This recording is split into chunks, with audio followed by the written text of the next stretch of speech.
Okay, so I want to show you this pass. I put up a video of it the other day, and it's a really cool pass. There's a few people have explained it, but I want to show you what I did, why I did, and introduce some of the ideas to you. So, first things first, the basic pass, let's spin this way around.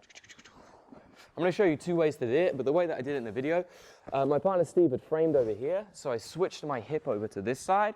I brought my leg up on top and blocked his leg. I pushed away, brought this foot free, and then I dropped towards north-south, okay? You'll hear Chelsea doing a lot of grumbling because she's got a poorly rib, but that's the price you pay when we're training. Okay, so first things first, when I'm in half guard, my whole priority is to try and free up my knee. If I don't free up my knee, it's going to be a lot more difficult. You know, Chelsea can, she can put me into like the lockdown and do all those silly things, that just make my life much, much harder. Once my knee line becomes free, and by knee line becoming free, I mean my knee is outside from in between her thighs, now it's going to be much easier for me to pass. I can put a lot more pressure down on her. It's going to be harder for her to retain her guard. The way that I think both you and I do this most of the time. No, I don't get a mic today. So. Is by turning our hips. Okay, so always when I'm in half guard, I'm here. I look at switching my hips, and that naturally starts to bring my knee line out. Now, if Chelsea tries to do the, can you do a lockdown on me, please? Not easily, because the whole time I can just pull my heel towards my butt. Okay, so that's the first thing I do. I won't necessarily clear my knee straight away, as you guys can see, but what I can then do is create a little bit of counter pressure and just walk my foot towards her hip, and then it becomes free, and now I don't really have this issue anymore. There's a couple of important points about this position that I'm in. Firstly, I want to be in like a right angle position with her torso, okay? So if you look at where Chelsea's shoulders are, my torso should be coming out that line, okay? That means that I'm sat down on top of her. The other thing is this foot back here, toes on the mat, because it's my balance. If Chelsea tries to push in towards me here, it supports me and makes my life much, much easier, okay? The other thing that I'm doing, just relax, take my foot out for a second, is by creating this cross position up on her body and by turning my hips, I'm creating a spinal rotation, which naturally makes her very, very weak. Like if Chelsea tries to bridge out of this position, it's really hard to do, okay? So all of these different points have a purpose.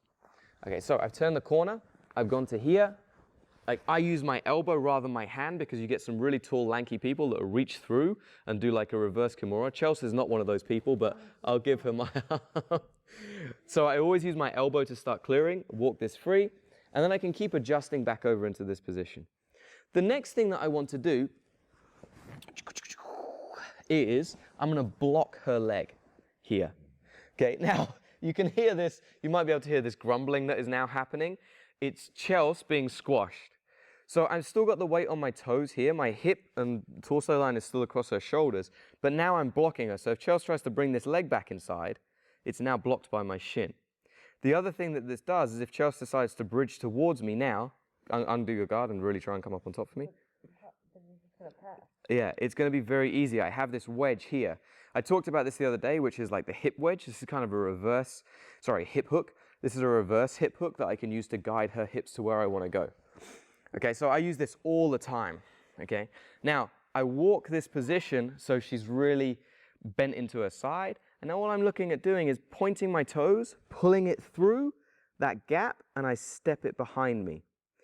The most common thing when you do this is the person bridges towards you to try and create space, okay, and come up on top.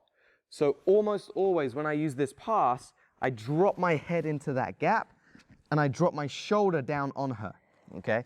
Again, Chelsea's got a bit of a rib problem, so I'm not going to crush her too much, but I'm putting most of my weight through the point of my shoulder, and I'm putting most of the weight through the point of my shoulder. Okay, I'm going to give her an arm because I'm nice. No, that's just where it was. Okay, I'm going to get most of the weight through the point of my shoulder. I scoop my hands underneath, and I pull this in as well. So I go to this position. So now, how does that feel, Chelsea?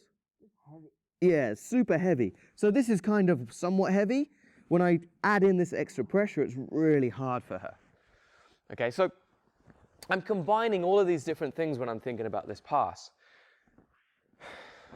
So we're here, we're framing. The other thing that I'm doing as well, when I do it this way around. There's 2 positions for my arms to go in. When I come over the top here, I use this arm back and stretch it high, and I tend to grip onto the material. So if Chelsea pushes her arm down, it's not going to go anywhere. If I'm just kind of loose, yeah, she can close it off.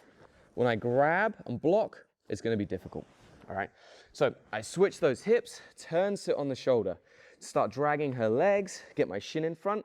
Then when I'm ready to go, I punch it straight, point my toes, pull my leg up, and then almost immediately, hand comes down to the spin wrist. Okay, as soon as that leg comes out, hand blocks the hip, head goes down, drop and pull. Okay, and we're good to go.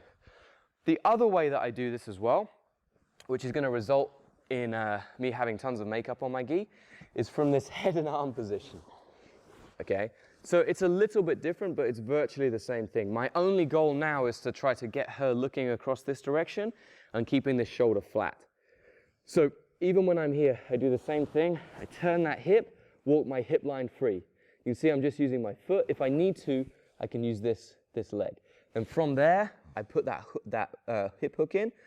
I need to be balanced on her. This is the reason I'm making her look this way. Bridge towards me. She doesn't want to bridge towards me because trying to bridge out of this twisted position is just horrendously horrible. So I have to keep this shoulder flat when I do it. At the best of times. Yeah. Now it just, I can't. Now I'm pushing, point my toes, pull it free, drop. And now I won't go towards the north-south. Instead, I'll probably just block her hip, again using this hip hook. Because if she tries to come up on top and bridge, it's not going to work. And then I can punch through and go towards the mount from there, from that point onwards.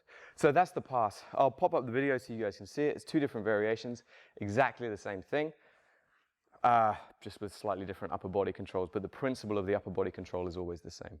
All right, enjoy.